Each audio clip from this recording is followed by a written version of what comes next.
algumas semanas, a polêmica declaração do presidente Jair Bolsonaro fez com que o tema filosofia e sociologia virasse um dos assuntos mais comentados do Twitter e em praticamente todas as redes sociais. No anúncio, o presidente disse que estudava descentralizar investimentos em faculdades de filosofia e sociologia. Tendo como base essas declarações, o Câmara Aberta de hoje abre a discussão sobre o que é filosofia, qual a importância dela para a compreensão da sociedade e do mundo e as dificuldades da implementação da disciplina no currículo escolar. Vamos falar também sobre de que forma a filosofia pode contribuir para a formação da consciência crítica. Não sai daí, o Câmara Aberta está começando.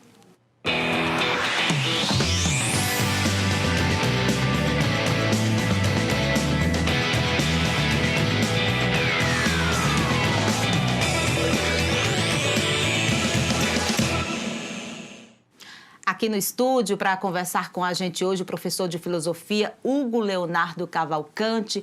Professor, seja muito bem-vindo mais uma vez, ao Câmara Aberta. Muito obrigado. Que agradeço. Professor, vou começar esse programa com uma frase, na verdade um trechinho de um livro que eu li recentemente. O nome do livro é Ensinar Filosofia, um livro para professores. E aí o trecho diz o seguinte: a filosofia na sala de aula é importante para organizar as ideias e desenvolver uma postura mais ativa perante o mundo. Fatores essenciais para formar cidadãos ao invés de meros consumidores. E aí, o que a Renata Lima e o Silvio Galo, que são os escritores e professores de filosofia, querem dizer com isso? Bom, a filosofia, ela é a mãe de todas as disciplinas, né? Antigamente, na Grécia Antiga, não se tinha matemática, física, química, biologia. Todo conhecimento era um conhecimento filosófico, né? Então, hoje você estuda Pitágoras em matemática, mas Pitágoras era um filósofo. Você estuda Demócrito em química, mas Demócrito também era um filósofo. Então, a filosofia, ela tem um papel fundamental, porque sem ela, nenhum outro tipo de conhecimento poderia ser gerado. Então, a filosofia, quando vem para a discussão da sala de aula, ela tem uma relevância gigantesca. A filosofia na sala de aula, ela faz o indivíduo ter um senso crítico maior, faz o indivíduo pensar sobre o mundo à sua volta. Como você disse nessa frase, falar de organizar as ideias. E um dos aspectos que nós verificamos dentro das escolas é que as ideias às vezes estão muito soltas e ela consegue fazer essa conexão das ideias. Ou seja, não só você se deparar com a ideia, mas você conseguir compreendê-la. Platão antigamente já falava que existe uma diferença entre a opinião, que é a doxa, e a ideia, que é o conceito. Opinião todos nós temos. A opinião é um mero observar daquilo que está à nossa volta. Agora, o conceito é algo que é fundamentado. E penso que o que falta muito hoje em dia é justamente conseguirmos estabelecer um conceito, uma ideia sobre as coisas.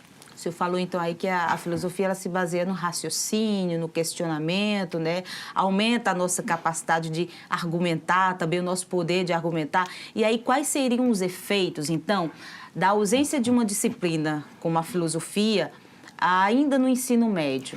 Bom, a ausência que você pode verificar é uma predominância do ensino técnico, ou seja, um governo, um país que não investe em educação, uma coisa que tem que ficar clara, né? Educação não é gasto, educação é investimento.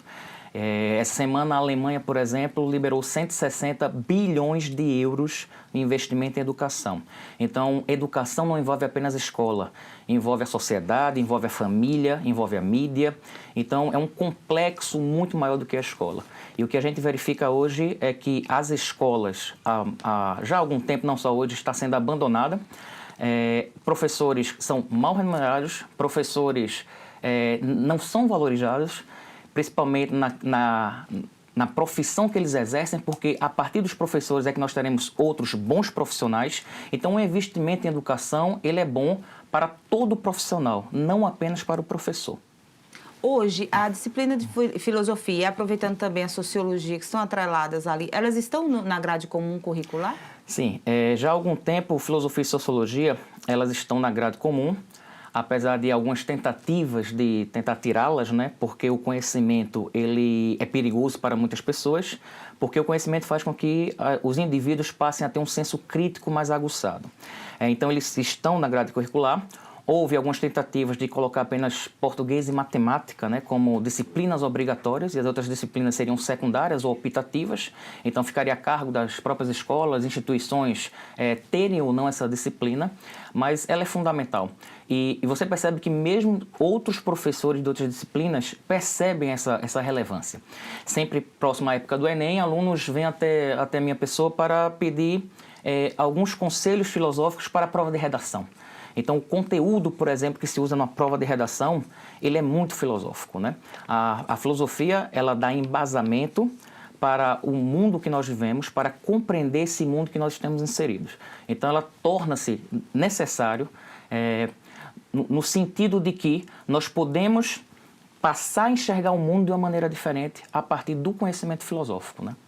Agora, professor, quando o governo fala em extinguir essas disciplinas da grade, como disciplina no curso de graduação, ele esbarra aí numa ilegalidade, né? Porque as universidades, as públicas, elas obrigatoriamente têm que ter esse conjunto de áreas do conhecimento, né?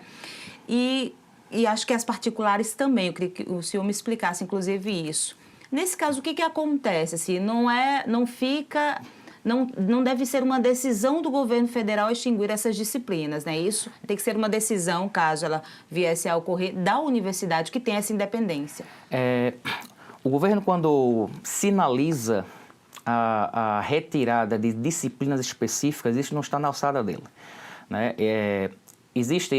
Nós vivemos uma democracia, temos um Congresso, as coisas são votadas, são discutidas e debatidas largamente. Então, quando uma decisão é tomada de cima para baixo, onde não escuta o Congresso, onde não escuta os representantes do povo, que são justamente aqueles que nós colocamos lá a partir do voto, é porque ele está infringindo uma regra. Essas decisões, elas muitas vezes estão atreladas à avaliação que se tem para ingressar na universidade. Então, muitas universidades no país, por exemplo, a nota do Enem é que faz eu ingressar na universidade. Então, uma das maneiras que o governo poderia fazer para tentar minar o ensino da filosofia e sociologia seria justamente você fazer uma retirada você não contemplar mais esses conteúdos na prova. Então, quando o governo diz algo no seguinte sentido, quer uma prova menos ideológica. A partir desse momento, ele confunde um pouco, ele não consegue perceber o que é ideologia. Na verdade, ele tenta substituir uma ideologia, ele tenta implementar uma ideologia, né? Normalmente, quando nós falamos sobre algo com uma veemência distorcida, é porque nós não temos conhecimento daquilo sobre o qual estamos falando, sobre o que estamos falando. Então, essas atitudes parecem ser muito mais no sentido personalista, ou seja, eu vou fazer isso porque eu não gosto. Mas alguém que governa para o povo, não governa para si. Então, antes de qualquer atitude, qualquer decreto, ele tem que atuar dentro da legalidade. E isso não é competência dele. E há uma inversão de valores aí, de achar que a filosofia em sala de aula, ao invés de construir pensamentos, ideias, ela mudaria a opinião das pessoas. Eu acho que há essa inversão aí. Isso. Muita gente acha que a filosofia está na escola para doutrinar aluno, outra expressão que é muito mal colocada. A doutrinação, ela se dá a partir do momento que você coloca apenas uma ideia como verdadeira e não abre margem para a discussão. Escola talvez seja o último espaço de discussão que haja doutrinação. Você pode ter doutrinação em outras esferas, em outros campos, até porque se torna necessário. A igreja, por exemplo, existe doutrinação porque ali eles têm dogmas que têm que ser seguidos. Na escola é um campo aberto ao diálogo, à divergência. E nós crescemos na divergência. Se você quer pessoas pensando exatamente de uma mesma maneira, seria um tédio completo e absoluto. Então, nas universidades não existe doutrinação. Existe divergência de pensamento, existe discussão, existe debate. E isso sempre foi a temática de todas as universidades que existem. Então, quando você coloca como doutrinação, é porque gera um medo o pensar reflexivo dos estudantes. Os estudantes, eles são críticos, eles estudam, eles começam a perceber o mundo que está à sua volta. Então, quando uma medida é tomada para cercear, para tolher a liberdade desses indivíduos ao senso crítico, isso revela como que um movimento patológico, ou seja, um movimento de medo da crítica. Aquilo que nós desconhecemos, nós tendemos a diminuí-lo, porque nem nós mesmos conseguimos ter o conhecimento disso. anúncio feito pelo presidente nas redes sociais, isso, de alguma forma, pode desconstruir o que a filosofia é para a maioria das pessoas? Primeiro, talvez as pessoas tenham que passar a compreender o que é filosofia, né? Mesmo a filosofia, quando estava colocada de uma maneira plena e estava crescendo muito dentro das escolas e universidades, mesmo assim ainda dá para fazer algumas alterações, né? Morei 2 anos em Portugal e lá, por exemplo, nós tínhamos 2 aulas de filosofia, 2 de sociologia e 2 de psicologia, isso no ensino médio. Talvez já no ensino fundamental já deveria ser tratada a questão filosófica. Não você empurrando um conteúdo para o aluno para ele decorar. Então, esse modelo engessado de educação realmente tem que mudar. O Brasil precisa realmente de uma reforma na educação, mas não sem debate, não sem discussão. E quem entende de educação são os professores. Então, os professores têm que ser chamados, a comunidade tem que ser chamada, os pais têm que ser chamados para esse diálogo aberto. Professor, ainda no anúncio que ele fez, ele diz assim, o presidente fala que focar em áreas que gerem retorno ao contribuinte, como as profissões, os cursos de veterinária, engenharia, medicina humana. Mas aí a gente lembra, né, que na escola, por exemplo, na escola de jornalismo, filosofia da comunicação, história da comunicação, e aí vem direito da comunicação, são disciplinas base, né?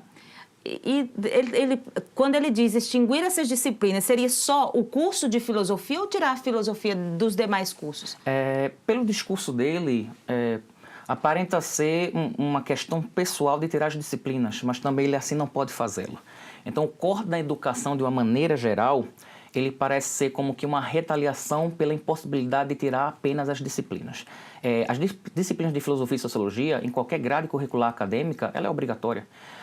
Qualquer curso que você faça, você vai ter filosofia do direito, sociologia do direito, em história, em áreas de saúde, você tem sociologia da saúde, questão do que é o normal, o que é o patológico. Então, em qualquer área, você tem os conteúdos de filosofia e sociologia. O simples fato de você não valorizar essa disciplina, você automaticamente não está valorizando o conhecimento. E todo conhecimento ele é filosófico. Quando o governo se refere à ideia de cursos como se fossem dar um retorno imediato, seria interessante primeiro perceber que nenhum curso dá retorno imediato, porque você tem que concluir o curso para depois começar a trabalhar e depois sim poder ter algum tipo de retorno. E aí esbarra também nessa questão da economia no país, né? Isso. Se você está formado, mas não tem uma geração de emprego, não tem uma vaga de emprego, acho que de nada adianta, não dá para selecionar, escolher um curso nessas Exato. horas, né? E me parece muito que há uma ideia de formar muitos técnicos e poucos críticos, né? Porque, como Nietzsche dizia, né, é mais fácil você tanger o rebanho, né? Porque se as pessoas não são críticas, elas não percebem o que acontece à sua volta. E aí, quando você começa a revelar que elas estão, como diria Platão, né, no mundo da caverna, né, elas estão dentro de uma caverna e elas acreditam que as sombras das paredes são a realidade, e aquele que consegue sair da caverna diz para ela, isso que você vive não é real, a realidade é uma coisa totalmente diferente. Muitas vezes elas preferem viver dentro da caverna, porque tem um discurso de alguém ou de um grupo que legitima a própria maneira de pensar dessa pessoa. Então, ela como se ela fosse embebida por aquela onda. E ela fecha os ouvidos, ela fecha os olhos para o diferente. Ela não consegue perceber que existem argumentos contrários que são tão fortes que conseguem derrubar aquilo que ela acha que é uma verdade. Ok, então. Filosofia traça a ética. Eu vou fazer a pergunta, na verdade, no próximo bloco. Okay. A gente fala sobre a importância também da filosofia na vida de jovens e crianças. Mas não sai daí, daqui a pouquinho a gente volta com mais assuntos.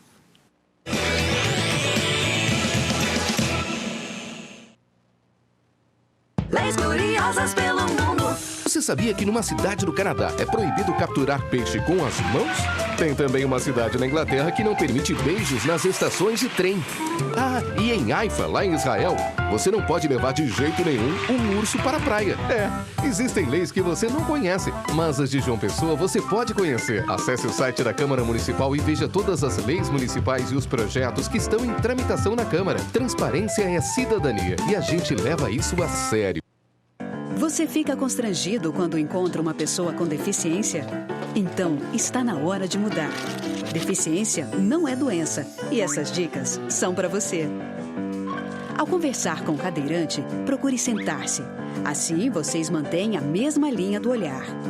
Para ajudá-lo a subir um degrau, segure a cadeira com firmeza e incline para trás, levantando as rodinhas da frente. Para descer, faça a manobra de marcha ré, sempre apoiando para evitar solavancos. Mas nunca movimente a cadeira sem antes pedir permissão ao cadeirante. E em nenhuma hipótese, nem por um segundo, estacione na vaga reservada a pessoas com deficiência ou ao lado de guias rebaixadas. Você gostaria que construíssem um muro na porta da sua garagem? Pois é, quando você estaciona em lugares reservados, está impedindo que o deficiente físico se locomova. Cidadania é saber conviver com as diferenças.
Câmara Aberta está de volta, hoje conversando com o professor de filosofia, Hugo Leonardo Cavalcante. No bloco passado eu fiz uma pergunta, deixei ela em aberto, sobre a filosofia, ela traça ética, e aí eu já emendo com outra pergunta, né? Qual o papel da filosofia na construção das crianças e jovens? A filosofia é fundamental na construção do ser humano de uma maneira geral.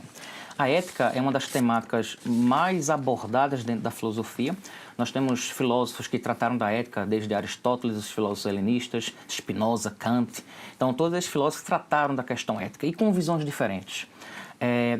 Talvez uma das abordagens mais interessantes não seria fazermos um ensino padrão no sentido de você ficar apenas citando frases, citando conteúdo, corrigindo a pronúncia de um aluno em relação a um filósofo, mas sim falar do dia a dia dele. Falar das questões que estão à sua volta, uma reportagem que eles assistem na TV, uma notícia de jornal, nas redes sociais, o tempo todo eles se deparam com alguns temas e, a partir disso, você começar uma discussão. É interessante também que os alunos eles passem a falar, ou seja, construir um sujeito pensante, não apenas um sujeito ouvinte. O aluno ele tem que participar. E muitas vezes o aluno, a partir de sua participação, ele vai começar a compreender que vários dos conceitos que são trabalhados pelos filósofos já está introjetado nele sem nem mesmo ele saber. Então, a partir do momento que ele cita algum tipo de visão sobre um tema, o professor poderia dizer, por exemplo, essa visão que você deu é uma visão kantiana, essa visão é uma visão platônica, e assim ele poderia aprender sem tanta resistência à ideia de filosofia. Uma das primeiras perguntas que os alunos fazem é: filosofia reprova? Ou então filosofia é algo de devaneios, de loucos? Não quer dizer isso. A ideia de loucura também é um estudo dentro da filosofia. Inclusive Michel Foucault, que foi um filósofo francês, ele escreveu 3 livros sobre a história da loucura. Então são temas que nós podemos debater. A ética talvez seja um dos mais importantes, porque o tempo todo nós estamos envolvidos em questões éticas.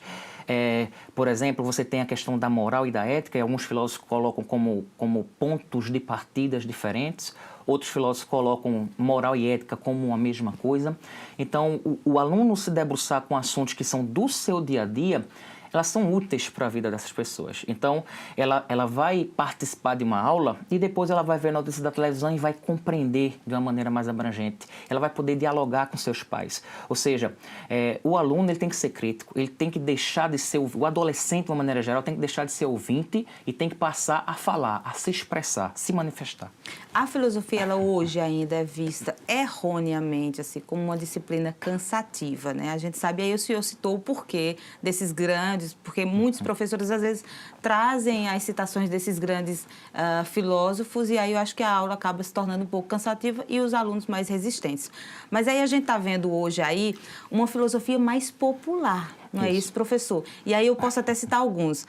O Pondé, Luiz Felipe Pondé, tem o Karnal, Leandro Carnal também, e o Cortella, esse então muito popular, ele mesmo está se intitulando assim, né? Eu sou a filosofia popular. Uhum. Por quê?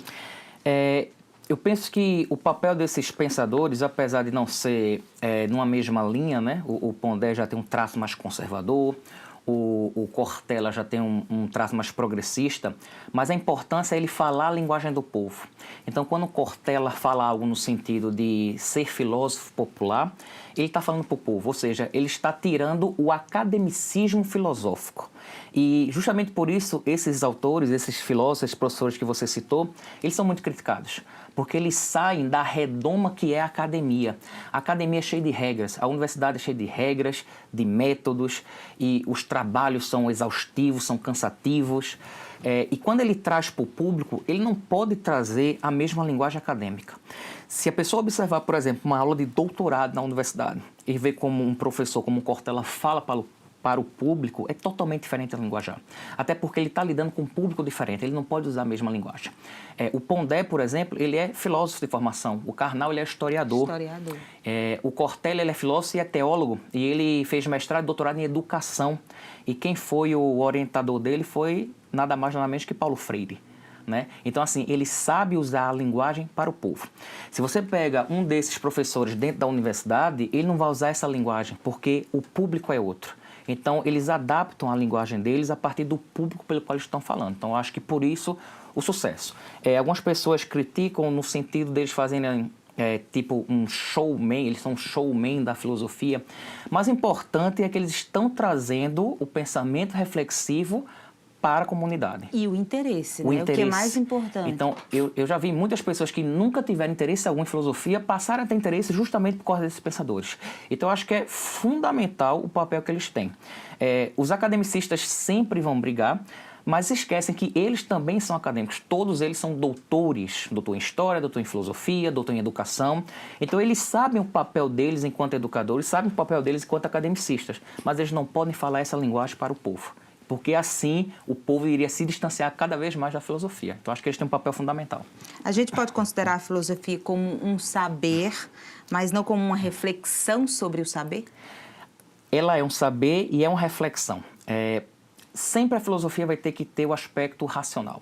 Então, essa semana eu estava dando aula num cursinho sobre filosofia medieval. E as pessoas confundem muito achando que, por exemplo, razão é uma coisa e fé é outra, são distintas. E a filosofia medieval justamente é a associação entre razão e fé. Se não tem razão, não pode ser filosofia. A filosofia é um olhar para si, é um olhar para o outro. E o interessante é que você vai ter sempre na filosofia pensamentos que são de vertentes completamente diferentes. Então, quando você estuda, por exemplo, Sartre, um filósofo francês, ele tem um livro chamado O Ser e o Nada. E eu sempre pergunto em sala de aula, quem é o ser? E todo mundo diz assim, nós. E eu digo, não, vocês são nada. Então, para se entender isso, você tem que passar por um percurso para convencer o indivíduo que ele é o nada e não é o ser. Porque o ser é aquilo que está constituído. O nada é sempre um vir a ser. E a única maneira que a gente chega próximo de sermos é quando estamos perto da morte. E aí, quando estamos perto da morte, nós vamos ser, porque ali não tem mais para onde ir. Então, quando você aborda essa questão, estou dando um exemplo apenas, quando você aborda essa questão, eles começam a refletir, eu sou nada. Mas não é um nada de não ter importância, não ter interesse. Então, as próprias palavras também, a filosofia nos traz, por exemplo, radicais gregos e latinos. Então, é muito importante a gente saber a origem das palavras. Então, por exemplo, filosofia. Sofia, sabedoria. Filo é filia. Filia significa amor, amizade. Mas a filia é como que uma compulsão pessoal. Por isso que muitas vezes o termo filia é utilizado em patologias, em doenças. Necrofilia, pedofilia, zoofilia. Então, é como que uma patologia, é uma compulsão pessoal que é levada a um nível extremo e que se torna uma doença. Mas a compulsão pessoal que temos na filosofia é pelo conhecimento. E é um conhecimento reflexivo o tempo inteiro. Não vamos chegar a um ponto que vamos dizer assim, já conheço de tudo. Se a pessoa falar algo como isso, se distancie dela, porque ela não tem nenhum tipo de conhecimento. Os professores, eles têm mudado essa forma hoje de apresentar a filosofia para os alunos desde cedo? Por exemplo, eu tenho uma filha de 7 anos que me perguntou o que era o amor kantiano. O pai, enfim, um jornal, enfim, ela deve ter ouvido. Acho que surgiu um interesse. A partir daí já é um caminho para a gente? É um caminho, mas eu acho que ainda é muito pouco. Penso que os professores eles devem se unir, eles devem dialogar, eles devem pensar como abordar essa disciplina em sala de aula, né? Se eu quiser levar aquilo que eu aprendi na universidade e aquele método para a sala de aula de um ensino médio, não dará certo. Porque os jovens, eles têm uma outra cabeça. Então, por exemplo, eu tenho que fazer associações com os jovens daquilo que eles têm interesse. Então, uma das coisas que os jovens mais fazem hoje em dia, redes sociais. Então, quando eu pego uma notícia de uma rede social e a partir daí eu desenvolvo um pensamento reflexivo, ele vai dizer assim, é mesmo. Ou seja, aquele estalo, aquele que chamava-se antigamente do espanto, a admiração. A filosofia é você causar o espanto, é fazer com que a pessoa pense de uma maneira que ela nunca pensou. Ela olhar para dentro de si e dizer assim, eu nunca tinha pensado nisso. Realmente é assim. Então, quando você... A ideia do professor de filosofia não é mostrar a verdade, mas mostrar os caminhos possíveis. E o indivíduo tem que buscar isso. Exercitar esse pensamento, essa descoberta. Não adianta apenas você assistir a aula e você não refletir sobre isso. E nós refletimos o tempo todo. E temos que refletir sobre isso. E fazer com que essa reflexão, ela também possa ser utilizada em outros campos. Ela possa ser utilizada em outras partes da minha vida. Então, por exemplo, quando eu chego para um aluno e falo assim, você sabe por que você vai no supermercado e a padaria sempre está no final? Por que em nenhum supermercado a padaria é no começo? Porque senão você entra, compra o pão e vai embora. Quando botam a padaria no final, você passa por corredores, você compra o pão no final, e você ia só comprar o pão, mas você passa por outros corredores e você compra outros itens. Então, isso é feito de maneira estratégica. Nos shoppings, por exemplo, shopping center, não tem relógio, porque eles não querem que você saia dali. Eles querem que você consuma. Os vidros do shopping são escuros. O shopping é uma grande máquina do tempo, né? Você entra para almoçar, de repente já está de noite, você não percebe. Não, tudo isso aí, a gente passa a refletir a partir da filosofia. Então, é você perceber o mundo que está à sua volta. Uma coisa é como você enxerga o mundo, outra coisa é aquilo que o mundo está lhe oferecendo. E tem muita gente que não consegue perceber o mundo como ele está sendo mostrado para mim. Então, a filosofia faz com que eu consiga interpretar o mundo. E esse mundo rápido dos jovens, onde a praticidade chama mais a atenção deles, eu acho que deixa eles mais preguiçosos, até para exercitar esse pensamento, né? Os jovens de hoje, eles têm um poder de adaptação inacreditável. Eu lembro que há algum tempo atrás, quando tinha internet e surgiu a internet, a gente tem que fazer um curso de computação, né? Um curso de MS-DOS, Word, Excel, e o último curso, o nível mais avançado era internet. E aí você aprendia a abrir uma aba, coisas que você dá para uma criança de 3 anos, ela vai mexer, não precisa ninguém ensinar. Então, mudanças sempre ocorreram, mas as mudanças hoje são muito rápidas e os jovens têm essa capacidade de mudar. Mas, ao mesmo tempo que eles são rápidos para se adaptar à mudança, eles não têm paciência para ensinar aqueles que sempre ensinaram a eles. Né? Quando uma mãe, um avô pede para ensinar alguma coisa das redes sociais, eles fazem pela mãe, fazem pelo pai, fazem pela avó. Quando, na verdade, a mãe quer aprender para não ter que voltar a pedir isso a ele. Só que como ele não ensinou, a mãe vai voltar a perguntar e ele vai começar a perder a paciência com a mãe. Então, parece que toda a paciência que as mães e os pais tiveram com seus filhos, parece que os filhos não estão conseguindo retribuir com os pais. E a preocupação e quando eles tiverem os filhos? Você chega num restaurante, a criança começa a chorar. O que é que um pai faz? A mãe faz. Dá o celular para ela. É mais cômodo. Fica com o celular. Mexe aí. Algumas escolas, por exemplo, têm projetos de passar um fim de semana em algum lugar e eles proíbem o uso do celular. E aí os adolescentes percebem que existe um mundo lá fora que não é o mundo virtual. E eles percebem como é bom isso aqui. Eu tenho possibilidade de fazer coisas que não é ficar presa a um celular. Mas mesmo assim, quando eles voltam dessa viagem, desse passeio, eles vão de novo se entregar ao celular. E isso não é só com jovens, os adultos também estão muito vidrados nessa questão do mundo virtual. Professor, como professor, aí eu aproveito o espaço aqui, a gente tem que encerrar daqui a pouquinho. Que sugestão o senhor daria? E aí eu me refiro até a livros mesmo, assim, para quem tem interesse, ou despertou interesse até assistindo esse programa, em conhecer mais a filosofia, deixar um pouco a resistência de lado, mas aprender de uma forma menos, talvez, cansativa, que esse é o termo que eles utilizam, né? Uma disciplina cansativa. Isso.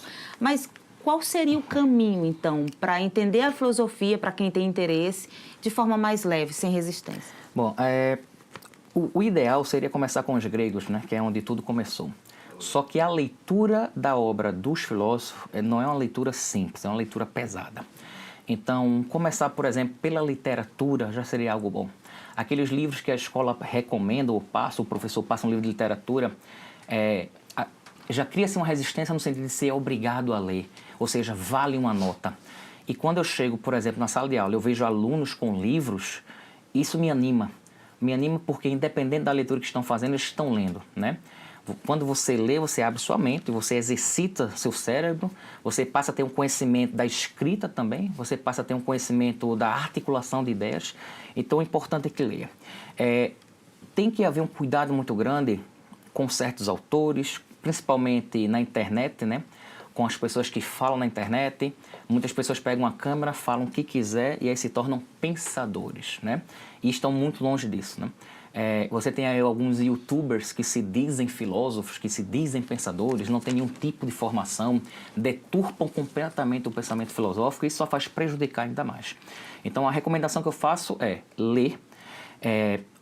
As pessoas podem ler, por exemplo, livros interpretativos, ou seja, um livro que interpreta a obra de Platão, um livro que interpreta a obra de Aristóteles. Livros pequenos, começa a ler para depois ler a própria obra. Uma coisa importantíssima também é a tradução, né? Muito se perde nas traduções aqui no Brasil, né?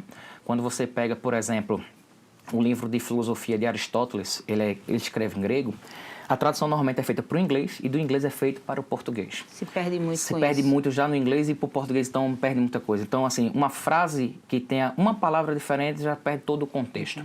Nesse sentido, eu tive uma felicidade de ser aluno de um professor em Portugal, o Antônio de Castro Cairo, que ele fez a primeira tradução, o primeiro livro traduzido diretamente do grego para o português, foi feito por esse professor. Então, quando eu estudei lá, estudei com esse professor, eu tenho esse livro e você percebe, quando pega uma outra tradução, que é uma tradução que é do grego para o inglês para o português, e pega uma tradução que é direto do grego para o português. Então, ali é um livro mais original. É algo que se aproxima muito da ideia que o pensador quis refletir. Então, a leitura é importantíssima. Tem pessoas que preferem não ler, mas sim assistir. O vídeo parece ser menos cansativo. Nesse sentido, só cuidado com quem você está assistindo. Porque tem muitas pessoas que se dizem filósofos, que se dizem pensadores, mas nunca pisaram na universidade. E são ideólogos, né? Eu vi essa semana essa expressão ideólogos, né? Talvez mais próximo disso, mas de conhecimento crítico, filosófico, não tem nenhum. É uma coisa totalmente rasa, que beira até algo como lunático. E muitas pessoas embarcam nessa. Professor, o debate é bom, foi bom. Eu já deixo o convite para um próximo aberto para a gente continuar essa conversa, que eu acho que ela promete mais. Eu vou ter que encerrar, infelizmente, e agradeço a sua participação. Muito obrigado, eu que agradeço. Até a próxima. Até. É isso. Se você gostou do Câmara Aberta de hoje, pode acessar o nosso canal no YouTube. Está lá disponível esse e outros programas. Semana que vem a gente está de volta. Até lá.